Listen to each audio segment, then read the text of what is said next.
Welcome to the Mindfulness Meditation Podcast presented by the Rubin Museum of Art. We are a museum in Chelsea, New York City that connects visitors to the art and ideas of the Himalayas and serves as a space for reflection and personal transformation. I'm your host, Dawn Eshelman. Every Monday we present a meditation session inspired by a different artwork from the Rubin Museum's collection and led by a prominent meditation teacher from the New York area. This podcast is a recording of our weekly practice, currently held virtually. In the description for each episode, you will find information about the theme for that week's session, including an image of the related artwork. Our Mindfulness Meditation Podcast is presented in partnership with Sharon Salzberg and teachers from the New York Insight Meditation Center, the Interdependence Project, and Parabola Magazine. And now, please enjoy your practice. Hello, everyone. Welcome to Mindfulness Meditation Online with the Rubin Museum of Art. I'm Dawn Eshelman. Great to be here with you on what is here in New York City is this kind of blustery, chilly, autumnal day, finally. So I hope you're cozy wherever you are. We're a museum of Himalayan art and ideas in New York City, the Rubin Museum, and we're so glad to have you all join us. This is our weekly program where we combine art and meditation online. I hope that those of you who are nearby and out and about these days have come to take a look at our brand new installation called the Mandala Lab. This brand new installation is really exciting, and it just opened a couple of weeks ago.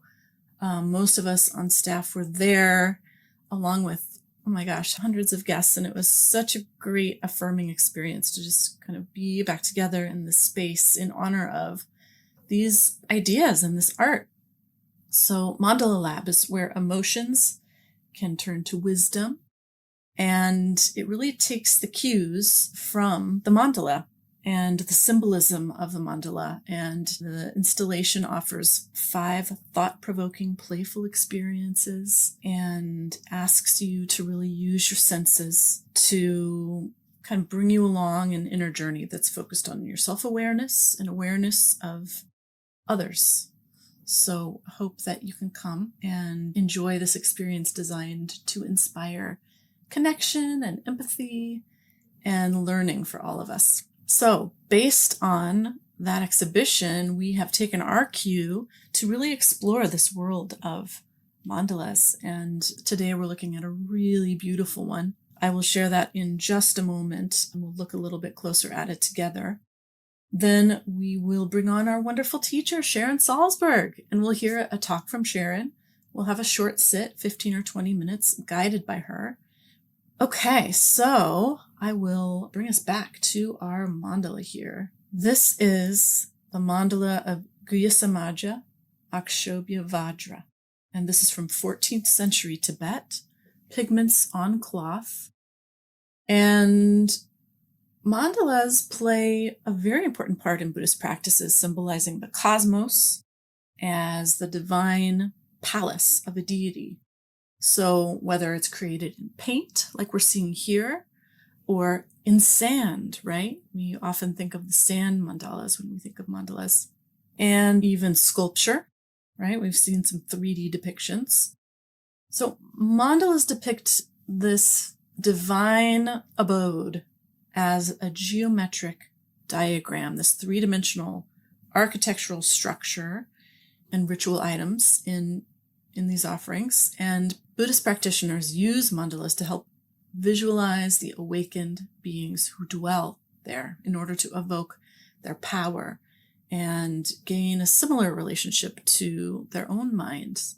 So this mandala, coming from the Sakya lineage, is focused on the meditational deity right at the center, this sort of indigo blue deity here, which is Guhyasamaja, who is a form of the Buddha Akshobhyavajra, the unshakable Vajra, Akshobhyavajra. So you remember the Vajra, the symbol of the lightning bolt, this clarity, this action. And Guhyasamaja here is surrounded by, I believe, over 30 deities in this entirety of this mandala, you can see it is just packed with detail, figures, symbolism. We have the rings of fire here. We have the 4 gates of the different directions. And in fact, the deities that surround him most closely are the so-called directional Buddhas, with Vairochana in the east, Ratnasambhava in the south, Amitabha in the west, Amoghasiddhi in the north, and they represent the enlightened qualities and wisdom of the 5 constituents of the human body and the mind, which practitioners develop through these practices of visualization, meditation, and ritual.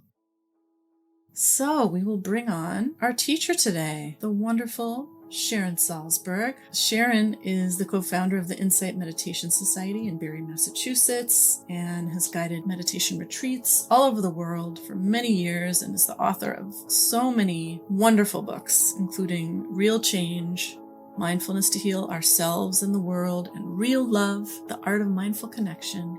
It's so great to have you here, Sharon, and thanks again for guiding us. So thank you all for coming. It's so delightful to come together and practice together and look at such extraordinary pieces of art. So I've been thinking, of course, about the mandala, and one of the ways that term is used and the depictions, the art is used, is to symbolize a journey. And I find that very interesting because just now looking at that beautiful, beautiful mandala, it's really not a journey, I don't think, where you kind of start on the edge and you go right to the center and there you are. But you're absorbing and you're learning and you're gathering information and new ways of seeing and maybe things you didn't notice the last time you did the journey and so on as you go along. It reminded me a little bit of in Burma, there's this saying, like a folk saying, that when the hunter goes into the forest to capture a bird, it ultimately doesn't really matter if they capture the bird or not, because in their wandering, they learn the ways of the forest. So we learn the ways of our bodies and minds and our consciousness and our longing and our fears and everything, as real everything, as we make this journey. And that's kind of the whole point. You know, in terms of our Western conditioning, of course, we tend to get fixated on the goal and capturing that bird and getting that insight and having a different state of consciousness, and maybe don't pay as much attention to the actual benefit and the kind of beautiful aspects of the actual wandering. But that's what is evoked for me. It also reminded me of a labyrinth in a way, which, as you know, is a kind of patterned walk that zigs and zags and does these turnings with the ultimate goal of being just in that center point. And I remembered the first time I ever walked a labyrinth. It can be etched in concrete. It could be in a rug, a carpet. There's so many different ways, but it's the same kind of zigzag movement. So the first time I ever walked a labyrinth was outdoors at Grace Cathedral in San Francisco. And I started at the edge and I was walking along, and it was very much that kind of, you know, you're almost at the center and then you just keep following the path, which is laid out, and you end up right back at the edge. And I remember the first time that happened, I stood there and I thought, I made a mistake. I was almost in the very center, and somehow this path has taken me on a kind of loop, and I'm way out here, sort of near the edge again. I must have made a mistake, but there's nothing to do but keep on going step by step as the path is laid out. So I kept on going, and lo and behold, having almost been in the center and then being way out on the edge again, I kept going and found myself right in the very center. So I went from the outdoor labyrinth inside the cathedral, where they had another identical labyrinth on a carpet, and I started walking, and I had the identical experience. I was almost in the center, and the path took me way out, more close to the edge, and I had the thought, I must have made a mistake. I did this wrong. And then I thought, didn't you just have that experience a few minutes ago where you saw that sometimes a path does that? You feel like you're almost right at the very, very center, the heart of everything. And then you just keep going and you're way out on the edge again. But if you keep going, you will find that you are, in fact, back into the center in the long run. And so I found that also interesting, including our tendency to chastise ourselves for not having the right experience, even though we just learned something a minute and a half ago about all experience is important and it's all valuable. So there's so many ways of looking at a mandala and looking at a journey. And I would urge you, if you either later today with Tashi or at some time, if you're just looking at a mandala in that way, to start imagining it as a journey, not sort of cutting through, like clear cutting the forest to get through to the center, but just as you wander throughout and see what happens. And so, too, in our meditation practice, we set out maybe to capture that bird, to have a certain insight, to have a breakthrough, to stop feeling something that we're awfully tired of feeling, or to finally feel something when we feel nothing, or to have a kind of transcendent experience, or something so different from our ordinary state of consciousness. But ultimately, what is most important is learning the ways of the forest. It's learning the ways of the body and the mind, learning how they relate to one another, learning what brings us sorrow, in fact, which may not be what we think, learning what brings us joy and a sense of fulfillment, which may not be what we think. So many of us we all have different kinds of conditioning, but so many of us have a kind of conditioning where we feel, or we've been taught, something like endless competition, endless accumulation. Vengefulness is real strength and outstanding as qualities, and the what we might call softer qualities, compassion and generosity and kindness are really kind of foolish and will weaken us and bring us down. And when we really get the chance to look, which is what we do in meditation practice, we simply look and we see things are kind of different than that, actually, and really the opposite. The things we sometimes hold on to, like holding on itself, thinking, oh, this is going to make me be in control. This is going to keep change from happening. This is going to get me what I really want. You realize, wow, that is one uptight state that's never fulfilled because nothing ever ceases changing.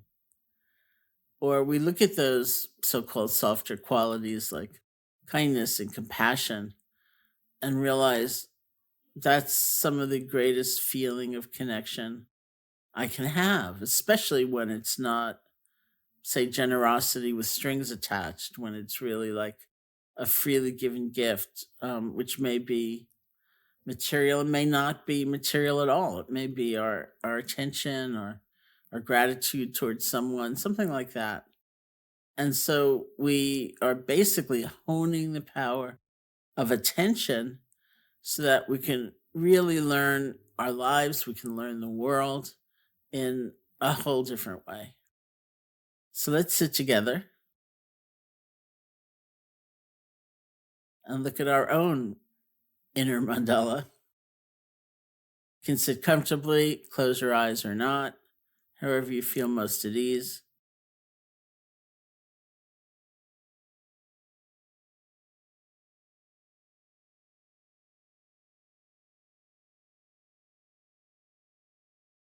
You can listen to the sound of my voice or other sounds. And unless you are responsible for responding to the sound, see if you can just let it wash through you.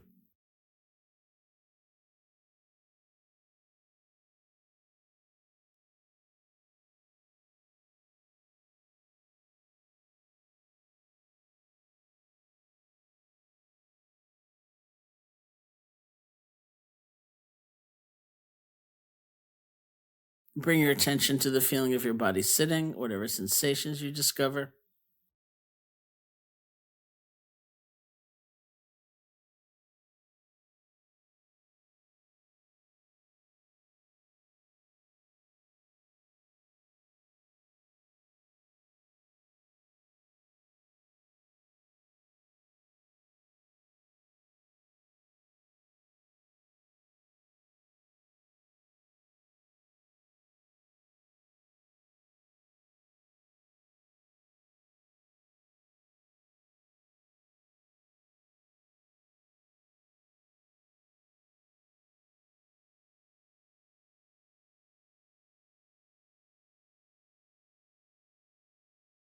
Bring your attention to your hands and see if you can make this shift from the more conceptual level, let go of fingers, to the world of direct sensation, picking up pulsing, throbbing, pressure, whatever it might be. You don't have to name these things, but feel them.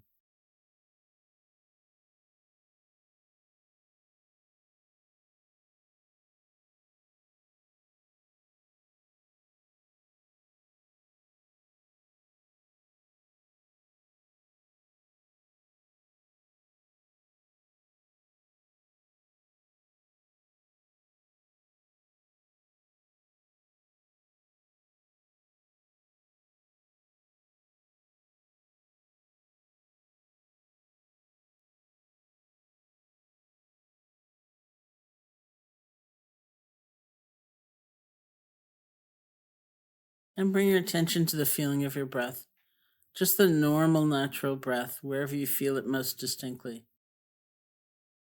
That may be at the nostrils or the chest or the abdomen.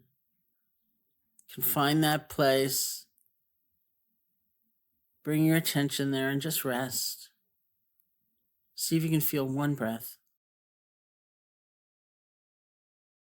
without concern for what's already gone by, without leaning forward for even the very next breath, just this one.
And if images or sounds or emotions or sensations should arise, but they're not all that strong, if you can stay connected to the feeling of the breath, just let them flow on by. You're breathing, it's just one breath.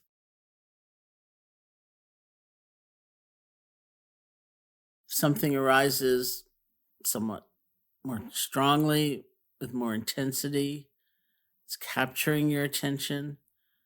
Spend a few moments just recognizing, oh, this is what's happening right now. Forgive yourself for whatever you're feeling, whatever's coming up. You simply want to acknowledge it. This is the truth of the present moment. There's joy, there's sorrow, whatever it might be, if that's easy. And then bring your attention back to the feeling of the breath. And for all those perhaps many times you are just gone, spun out in a fantasy, lost in thought, or you fall asleep, truly don't worry about it. You can recognize that, see if you can let go gently of whatever's taken you away. Bring your attention back to the feeling of the breath.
It's really quite amazing. No matter where our attention goes or for how long, we can always practice letting go. We can practice beginning again. Keep wandering.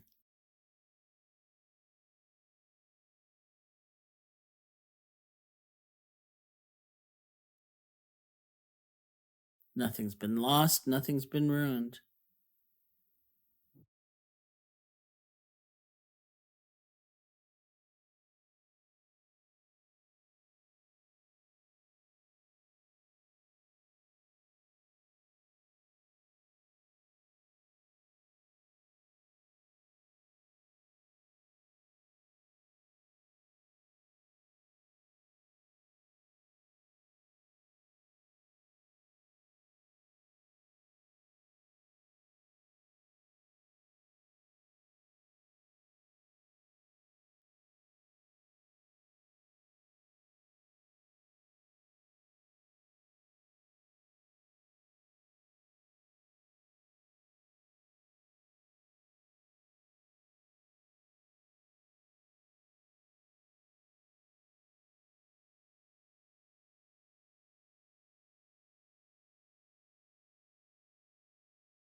It's just one breath at a time, and the breath is happening anyway. All you need to do is feel it, receive it, be present for it. And when you lose it, see if you can let go and begin again.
And when you feel ready, you can open your eyes or lift your gaze, and we'll end the meditation.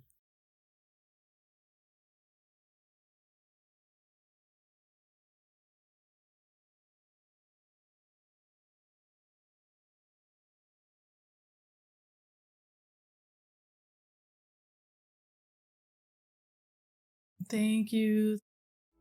Thank you all. That concludes this week's practice. If you'd like to support the Rubin and this meditation series, we invite you to become a member.